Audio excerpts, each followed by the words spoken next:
പറ്റാത്ത ഒരു ദിവസമാണെന്ന്. എന്റെ ജീവിതത്തിൽ മരിക്കുന്ന കാലം വരെ എനിക്ക് മറക്കാൻ കഴിയാത്ത ഒരു ദിവസമാണ്. ഞാൻ വയലിന് വരുന്നതിന് വേണ്ടി സ്റ്റേജിലേക്ക് വരുന്നതിന്റെ തൊട്ടുമ്പ് എന്റെ പ്രിയപ്പെട്ട ഉമ്മ മരണപ്പെട്ടു പോയി. അള്ളാഹു സ്വർഗം കൊടുക്കുമാറാകട്ടെ. എന്റെ ഉമ്മയുടെ മരണ വാർത്ത കേട്ടിട്ടാണ് ഞാൻ ഇന്ന് വയലിന് കയറിയേ. എന്റെ പ്രിയപ്പെട്ട ഉമ്മ, അൽഹംദുലില്ലാഹ്, എന്റെ ഉമ്മയ്ക്ക് അള്ളാഹു സ്വർഗം കൊടുക്കുമാറാകട്ടെ. എന്റെ ഉമ്മ മരിച്ചു എന്ന് ഞാൻ അറിഞ്ഞിട്ടാണ് ഞാൻ വയലിന് കയറിയത്. സിറാജുദ്ദീൻ കാസിമി ഉസ്താദിൻ്റെ ഉമ്മ ഈ അടുത്ത് മരണപ്പെടുകയാണ്. ഇത് ഞാനിങ്ങനെ പറയാനുള്ള കാരണം എന്താണെന്ന് വെച്ചാൽ, സിറാജുദ്ദീൻ കാസിമി ഉസ്താദിന് ഈ വിഷയം മഗ്‌രിബോടുകൂടി അറിഞ്ഞതിന് ശേഷം അദ്ദേഹം ഒരു പ്രഭാഷണ വേദിയിലേക്ക് ഇങ്ങനെ പോകുന്ന ഒരു സമയമാണ്. എന്നാൽ സിറാജുദ്ദീൻ കാസിമി ഉസ്താദ് ചെയ്തത് എന്താണെന്നറിയാം? അതായത് ആ വേദിയിലേക്ക് ചെന്ന് പ്രഭാഷണങ്ങളൊക്കെ നടത്തിയതിന് ശേഷമാണ് ഈ മരണവാർത്ത ഇങ്ങനെ ജനങ്ങളുടെ മുമ്പിലേക്ക് എത്തിക്കുന്നത്. അവിടുത്തെ സംഘാടകരോടൊക്കെ പറഞ്ഞു അത്രേ, ഈ വിഷയം ഇപ്പോൾ ആർക്കും, അതായത് പുറത്തൊന്നും അറിയിക്കണ്ട എന്ന രീതിയിലൊക്കെ പറഞ്ഞിട്ടുണ്ടായിരുന്നു എന്നൊക്കെ അറിയാൻ വേണ്ടി കഴിഞ്ഞു. ആ ഉമ്മ വലിയ ഭാഗ്യം ചെയ്ത ഉമ്മയാണ് എന്നാണ് എനിക്ക് പറയാനുള്ളത്. നമ്മുടെ ഉമ്മയോ അതുപോലെ തന്നെയാണ്. നമ്മുടെ മാതാപിതാക്കൾ എന്ന് പറയുമ്പോൾ തന്നെ അവർ ആയിക്കഴിഞ്ഞാലേ നമുക്ക് അതിൻ്റെ വാല്യൂ എന്താണെന്ന് മനസ്സിലാക്കാൻ വേണ്ടി സാധിക്കുകയുള്ളൂ എന്നൊക്കെ നമുക്ക് അറിയുന്ന ഒരു വിഷയം കൂടിയാണ്. ഞാനതിൻ്റെ ഒരു ചെറിയൊരു ഭാഗം കൂടി കേൾപ്പിച്ചു തരാം. എന്റെ ജീവിതത്തിൽ ഒരിക്കലും മറക്കാൻ പറ്റാത്ത ഒരു ദിവസമാണെന്ന്. എന്റെ ജീവിതത്തിൽ മരിക്കുന്ന കാലം വരെ എനിക്ക് മറക്കാൻ കഴിയാത്ത ഒരു ദിവസമാണ്. ഞാൻ വയലിന് വരുന്നതിന് വേണ്ടി സ്റ്റേജിലേക്ക് വരുന്നതിന്റെ തൊട്ടുമ്പ് എന്റെ പ്രിയപ്പെട്ട ഉമ്മ മരണപ്പെട്ടു പോയി. അള്ളാഹു സ്വർഗം കൊടുക്കുമാറാകട്ടെ. അള്ളാഹു ഖബറുടെ വിശാലമാക്കി കൊടുക്കുമാറാകട്ടെ. അള്ളാഹുവെ, നിന്റെ വിധിക്ക് മുന്നിൽ തല താഴ്ത്തി എന്റെ പ്രിയപ്പെട്ട ഉമ്മ നിന്നിലേക്ക് വരികയാ, നീ സ്വീകരിക്കണേ റഹ്മാനെ. അള്ളാഹു മാനതി പുറത്തു കൊടുക്കണേ റഹ്മാനെ. ഉമ്മയുടെ ഖബറുടെ നീ വിശാലമാക്കണേ തമ്പുരാനെ. മഗ്ഫിറത്തും റഹ്മത്തും നൽകണേ തമ്പുരാൻ. അള്ളാഹുവെ, നീ സ്വർഗം കൊടുക്കണേ അല്ലാഹ്. നീ സ്വർഗം കൊടുക്കണേ അല്ലാഹ്. ഉമ്മയുടെ പൊരുത്തം നൽകണേ റഹ്മാനെ. ഉമ്മാന്റെ പൊരുത്തം നൽകണേ പടച്ചവനെ. ആ കാൽ ചുവട്ടിൽ കിടക്കുന്ന സ്വർഗം നൽകണേ റഹ്മാൻ. അല്ലാഹുവേ, ഞങ്ങളുടെ മരിച്ചുപോയ മാതാപിതാക്കളുടെ മണ്ണറ നീ മണിയറയാക്കണേ റഹ്മാൻ. ജീവിച്ചിരിക്കുന്ന എല്ലാവർക്കും നീ ആഫിയത്തുള്ള ദീർഘായുസ്സ് കൊടുക്കണേ തമ്പുരാനെ. എന്റെ ഉമ്മയുടെ മരണ വാർത്ത കേട്ടിട്ടാ ഞാൻ എന്റെ വേദന കയറിയേ. എന്റെ പ്രിയപ്പെട്ട ഉമ്മ, അൽഹംദുലില്ലാഹ്, എന്റെ ഉമ്മയ്ക്ക് അല്ലാഹു സ്വർഗം കൊടുക്കുമാറാകട്ടെ. എന്റെ ഉമ്മ മരിച്ചു എന്ന് ഞാൻ അറിഞ്ഞിട്ടാണ് ഞാൻ വേദന കയറിയത്. എന്നോട് സംഘാടകർ ചോദിച്ചു, സാർ എന്ത് വേണം? ഞാൻ പറഞ്ഞ ആരോടും പറയണ്ട, ഒരാളോടും പറയണ്ട, ആരോടും പറയണ്ട, ഞാൻ വഴുതു പറയും ഇൻഷാ അല്ലാഹ്. ഡോക്ടർ എന്നോടാണ് പറഞ്ഞത് ഉമ്മ മരിച്ചു എന്ന്. ആദ്യം ഞാൻ ഫോൺ എടുത്തപ്പോൾ ഡോക്ടറിന്റെ അടുത്ത് പറഞ്ഞു മരിച്ചിട്ടാണ് കൊണ്ടുവന്നത്. എന്റെ പ്രിയപ്പെട്ട ഉമ്മ മഗ്‌രിബ് നമസ്കാരം കഴിഞ്ഞു ഇശാഇന്റെ തൊട്ട് മുമ്പ് ഞാൻ നിസ്കരിച്ചു കൊണ്ടിരുന്നപ്പോൾ എന്റെ ഉമ്മാൻ എനിക്ക് വലിയ ഇഷ്ടമാണ്, ഉമ്മാനോട് വല്ലാത്ത സ്നേഹമാണ്. ഇന്നലെയും ഞാൻ കെട്ടിപ്പിടിച്ച് ഉമ്മ കൊടുത്തിട്ടാ വന്നേ. ഞാൻ ഇന്ന് മഗ്‌രിബ് നമസ്കരിച്ചു കൊണ്ടിരുന്നപ്പോൾ എന്റെ മനസ്സിൽ എന്തോ വല്ലാത്തൊരു തോന്നൽ, ഉമ്മാനെ കുറിച്ചുള്ള ചിന്ത എനിക്ക് കടന്നു വന്നു. നിസ്കാരം കഴിഞ്ഞ് എഴുന്നേറ്റ് ഞാൻ ഇരുന്നപ്പോൾ എനിക്ക് ഫോണും വന്നു. അള്ളാഹു സ്വർഗം കൊടുക്കുമാറാകട്ടെ. എന്താ മരണം? പ്രിയപ്പെട്ട മാതാവിന് അള്ളാഹു കൊടുത്ത ഏറ്റവും വലിയ സമ്മാനം എന്താ?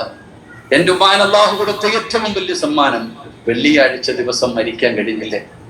എനിക്കത് കേട്ടപ്പോ, ആ മരണ വാർത്ത കേട്ടപ്പോ എല്ലാരും എന്റെ മുഖത്ത് നോക്കി.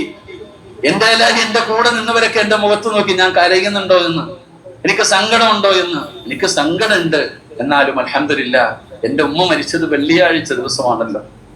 ഏതൊരു മനുഷ്യനും ദുആ ചെയ്യുന്നത് വെള്ളിയാഴ്ച രാവിലെ മരണം കിട്ടാൻ വേണ്ടിയാ. അപ്പൊ അള്ളാഹ് എന്റെ ഉമ്മാനെ കൊടുത്ത ഏറ്റവും വലിയ സൗഭാഗ്യം, ഇതിനെക്കാലം എന്താ വേണ്ടത്? അള്ളാഹു നമുക്കും നല്ല മരണം നൽകുമാറാകട്ടെ. അതുകൊണ്ട് എന്റെ പ്രിയപ്പെട്ട സഹോദരങ്ങളെ, പരിശ്രമിക്കണോ. വെറുതെ കിട്ടൂല. കാരണം എന്റെ വീട്ടിൽ ഏത് കാര്യത്തിന് ഞാൻ ഉണ്ടാകില്ല. എന്റെ വാപ്പാട് ആണ്ടിന് പോലും ഞാൻ വീട്ടിലുണ്ടാകില്ല. പക്ഷെ ഈ അടുത്ത സമയത്ത് എന്റെ ഉമ്മ 2 ആഴ്ചയായി സുഖമില്ലാതെ ഐസിയുവിൽ കിടന്നപ്പോ ഉമ്മാടെ കൂടെ ഏറ്റവും കൂടുതൽ സമയം ചെലവഴിച്ചത് ഞാനാ. ഇന്നലെയും ഉമ്മാന്റെ അടുക്ക പോയി ഭക്ഷണം വാരി കൊടുത്ത്, കെട്ടിപ്പിടിച്ച് ചുമ്മലമും കൊടുത്ത് സ്നേഹത്തോടെ ഇറങ്ങി വന്ന ആളാ. അപ്പൊ അതുകൊണ്ട് ഉമ്മാന്റെ ഖിദ്മത്ത് ചെയ്യാൻ കിട്ടുന്ന അവസരങ്ങൾ നമ്മൾ പാഴാക്കി കളയരുത്. അതുകൊണ്ട് അൽഹംദുലില്ലാഹ് അള്ളാഹു അവർക്ക് കൊടുത്ത ഏറ്റവും വലിയ സൗഭാഗ്യം. ഞാൻ എപ്പോഴും പറയും, നിങ്ങൾക്ക് അള്ളാഹു നല്ല മരണം തരും ഉമ്മ. കാരണം അള്ളാഹു നിങ്ങൾക്ക് 8 മക്കളെ തന്നു. 6 ആണുങ്ങളും 2 പെണ്ണുങ്ങളും. എല്ലാത്തിനെയും നിങ്ങൾ ആലിമീങ്ങളാക്കിയില്ലേ? എല്ലാ മക്കളെയും നിങ്ങൾ ആലിമീങ്ങളാക്കിയില്ലേ? നിങ്ങളുടെ മക്കളെ നിങ്ങൾ ഹാഫിളീങ്ങളാക്കിയില്ലേ? ഇനി എന്താ നിങ്ങൾക്ക് വേണ്ടേ? എനിക്ക് 39 വയസ്സുണ്ട്.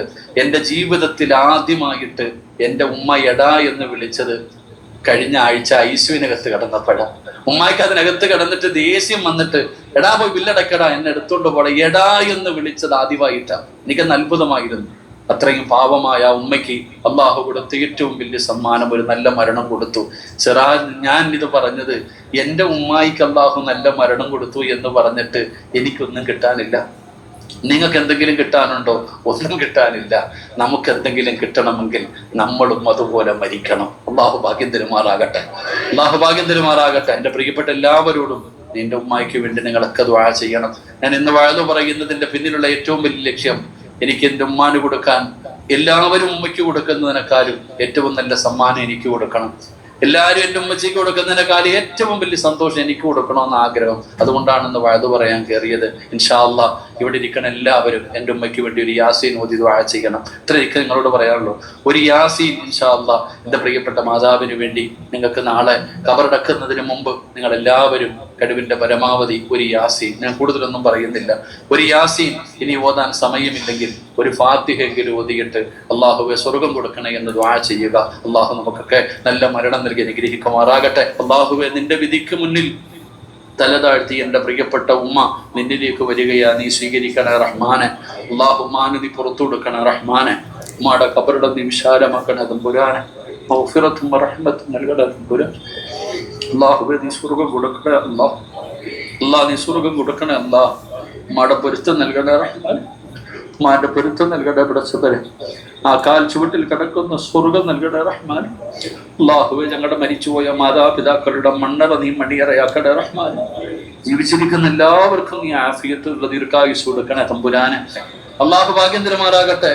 നമുക്കും നല്ല മരണം ലഭിക്കുമ്പോഴാ, നമുക്കും നല്ല മരണം ലഭിക്കുമ്പോ, മരണം എന്ന് പറയുമ്പോ എല്ലാരും ഉസ്താദന്മാരോട് പറയും, ഉസ്താദ് ആഖിബത്ത് നന്നാകാൻ ദുആ ചെയ്യണം. നിനക്കറിയോ ഈ നല്ല മരണം എന്ന് പറഞ്ഞാൽ എന്താണെങ്കിലും? എടോ, നല്ല മരണം എന്ന് പറഞ്ഞാൽ എന്താണെന്നെങ്കിലും നിനക്കറിയോ? നീ പഠിക്കണം നല്ല മരണം. വെള്ളിയാഴ്ച രാവിലോ പകലിലോ കടങ്ങൾ തീർത്ത് തൗബ ചെയ്ത് ഒന്നുകൂടി ജിബ്രീൽ അലൈഹിസ്സലാമിന്റെ സാന്നിധ്യത്തിൽ മലക്കുകൾ സ്വാഗതം പറയുന്നത് കേട്ട് ഷഹാദത്ത് കലിമ പറഞ്ഞ് നബി സല്ലല്ലാഹു അലൈഹി വസല്ലമ തങ്ങളെ സാക്ഷിയാക്കി സ്വർഗത്തിന്റെ ചിത്രം കണ്ട് ഷഹാദത്ത് കലിമ പറഞ്ഞ് മരിക്കണം.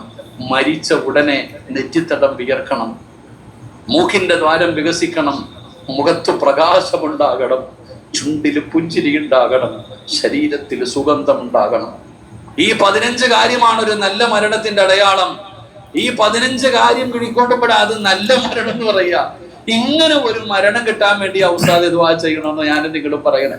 എന്ത് യോഗ്യതയാണോ നമുക്കുള്ളത്, എന്ത് അർഹതയാണ് നമുക്കുള്ളത്. അതുകൊണ്ട് എൻ്റെ പ്രിയപ്പെട്ടവർ പറയുന്നു, നല്ല മരണം വെറുതെ കിട്ടില്ല, നല്ല മരണം വെറുതെ കിട്ടില്ല. ഏതായിട്ടും എല്ലാവരും പ്രത്യേകിച്ചിട്ട് ദുആ ചെയ്യുക.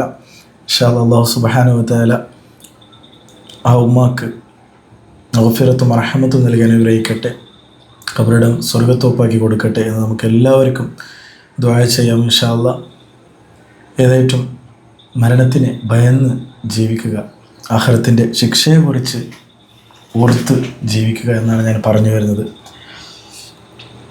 അസ്സലാമു അലൈക്കും വറഹ്മത്തുള്ളാഹി വബറകാതുഹു. ഇൻഷാ അല്ലാഹ്.